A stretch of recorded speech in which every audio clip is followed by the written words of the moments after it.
Welcome to MTV news. మీ గలమే మా ఆయుధం.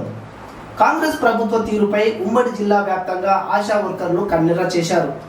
ఇచ్చిన హామీలు నెరవేర్చలేకపోగా 2-3 నెలలుగా వేతనాలు పెండింగ్ పెట్టడంపై ఆశా కార్యకర్తలు ఉమ్మడి జిల్లా వ్యాప్తంగా జాతీయ రహదారులను దిగ్బంధం చేశారు. జీతాలు లేక కుటుంబాలు గడవక పస్తులు ఉండి పనిచేస్తున్నామంటూ వెంటనే ప్రభుత్వం జీతాలు ఇవ్వాలని డిమాండ్ చేస్తూ ఆశా వర్కర్లు రోడ్డెక్కారు. జీతాలు ఇవ్వలేని కాంగ్రెస్ పాలన మాకు వద్దు అంటూ CM Revanth Reddy down down అంటూ ఆశా కార్యకర్తలు ఆగ్రహించారు. జీతాలు ఇచ్చి ఉద్యోగ భద్రత కల్పించాలని కోరుతూ ఉమ్మడి జిల్లాలోని ఆశా వర్కర్లు సోమవారం మహబూబ్నగర్ జిల్లా జడ్చర్లలోని 44వ జాతీయ రహదారిని వారు దిగ్బంధించారు. ఉమ్మడి మహబూబ్నగర్ జిల్లాకు చెందిన ఆశా వర్కర్లు జాతీయ రహదారిపై బైఠాయించి కాంగ్రెస్ సర్కారుకు వ్యతిరేకంగా నినాదాలు చేశారు. ఆకలి మంటల ఈ పోరాటం ఆగదని, వద్దురా నాయన కాంగ్రెస్ పాలన అంటూ నినాదాలు చేస్తూ రోడ్డుపై బైఠాయించారు. CM Revanth Reddy down down అంటూ మరోవైపు సీఎంకు శాపనార్థాలు పెట్టారు. కరోనా సమయంలో కుటుంబాలకు దూరమై ప్రజలకు సేవలు అందించామని, తమకు జీతాలు లేక తమ కుటుంబాలు గడవడమే కష్టంగా మారిందని, పస్తులు ఉండాల్సిన పరిస్థితి ఏర్పడిందని ఆశా కార్యకర్తలు ఆవేదన వ్యక్తం చేశారు. ప్రభుత్వం తమ కష్టాన్ని గుర్తించడం లేదని, వెట్టి చాకిరి చేయించుకుంటూ జీతాలు ఆపడం ఏమిటని వారు ప్రశ్నించారు.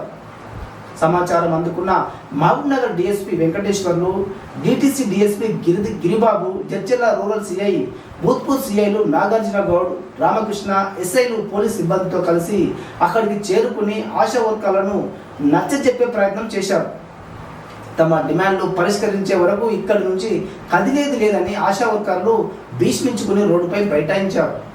దాదాపు గంటన్నర పాటు జాతీయ రహదారిని ఆశా వర్కర్లు దిగ్బంధించడంతో పాటు హైదరాబాద్, బెంగళూరు వైపు వెళ్లే వాహనాలు ఎక్కడికక్కడ నిలిచిపోయాయి. దాదాపు 5 కిలోమీటర్లకు పైగా ట్రాఫిక్ స్తంభించింది. వాహనదారులు, ప్రయాణికులు తీవ్ర ఇబ్బందులు పడాల్సి వచ్చింది. పోలీసులు రంగప్రవేశం చేసినా ఆశా వర్కర్లు పట్టుదలతో వారి డిమాండ్లను పరిష్కరించాలని వారు భీష్మించుకుని కూర్చోవడంతో మహిళా పోలీసుల చేత రోడ్డుపై నుంచి ఆశా వర్కర్లను ఒక్కొక్కరిని ఈడ్చుకుంటూ రోడ్డుపై నుంచి పక్కకు నెట్టివేశారు. ఈ క్రమంలో పోలీసులు ఆశా వర్కర్లకు మధ్య తోపులాట జరగడంతో ఉద్రిక్తత పరిస్థితి ఏర్పడింది. సిఐటి కార్మిక విభాగం రాష్ట్ర మహిళా అధ్యక్షురాలు జయలక్ష్మితో పాటు మరికొందరు ఆశా వర్కర్లు సొమ్మసిల్లి కింద పడిపోయారు. మహిళలు అని చూడకుండా కూడా పోలీసులు ఆశా వర్కర్లను ఈడ్చుకెళ్లి జీపుల్లో ఎక్కించారు. ఆ తర్వాత పోలీసులు ట్రాఫిక్ను క్రమబద్ధీకరించారు. ఈ కార్యక్రమంలో సిఐటియు జిల్లా నాయకులు దీప్లా నాయక్, తెలుగు సత్తయ్యతో పాటు స్థానిక నాయకులు, ఆశా వర్కర్లు తదితరులు పాల్గొన్నారు. మరిన్ని తాజా వార్తలకై మా ఎంటీవీ న్యూస్ ఛానల్ను సబ్స్క్రైబ్ చేసుకోండి. మీ మహేష్, ఎంటీవీ న్యూస్. మీ గలమే మా ఆయుధం.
ధర్నాలునా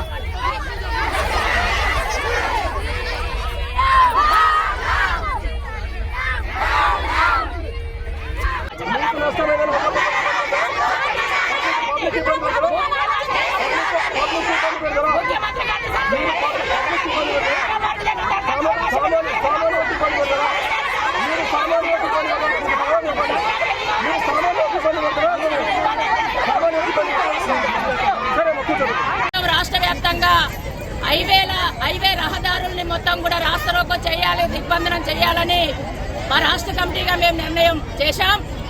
నేను రాష్ట్ర అధ్యక్షురాలిని. నా పేరు పి జయలక్ష్మి. రాష్ట్ర కమిటీ నిర్ణయంలో భాగంగా మహబూబ్ నగర్ జిల్లా జడ్చర్ల దగ్గర ఉన్న పౌరంపేట దగ్గర ఇక్కడ నేషనల్ హైవేని మొత్తం కూడా మేము అక్కడ నుంచి ఇక్కడ దాకా ఆశాలు పెద్ద సంఖ్యలో కూర్చొని ఇక్కడ రాస్తారోకో నిర్వహిస్తున్నాం.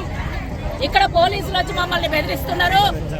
మేము ఇక్కడ చేయడానికి కారణం ఏంటంటే మాకు ధర్నా చౌక్ అనేది ధర్నాలు చేసుకునే అవకాశం ఉన్న ధర్నా చౌక్ అది.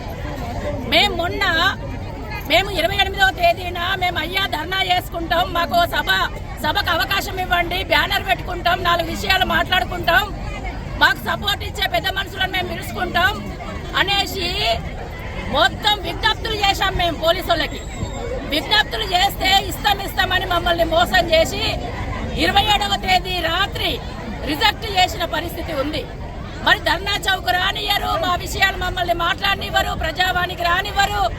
కాదు కోటి కమిషనర్ ఆఫీసుకు పోతే ఆఫీసుకు పోకముందే మమ్మల్ని అరెస్ట్ చేస్తున్నారు. మరి మేము ఎక్కడ చెప్పుకోవాలి? మేము 20 సంవత్సరాల నుండి పనిచేస్తున్నాం, ఆరోగ్య సేవలు అందిస్తున్నాం. ఈ రోజు ప్రజలందరూ ఆరోగ్యంగా బతికే దాంట్లో మేము కీలక పాత్ర పోషిస్తున్నాం.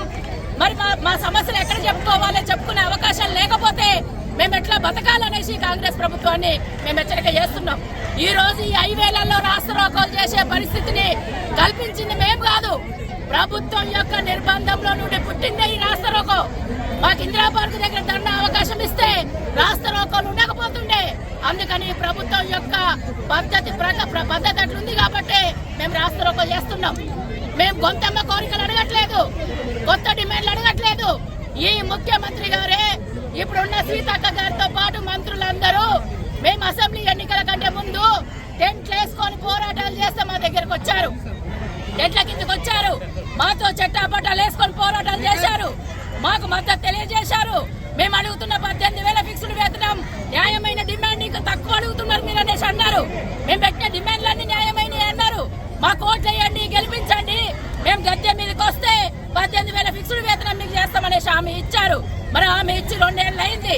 2 ఏళ్ల నుంచి నీ నోటి నుండి, ముఖ్యమంత్రి గారి నోటి నుండి గాని, మంత్రుల నోట్ల నుంచి గాని కనీసం ఆశా వర్కర్లు అనే వాళ్ళు రాష్ట్రంలో ఉన్నారు.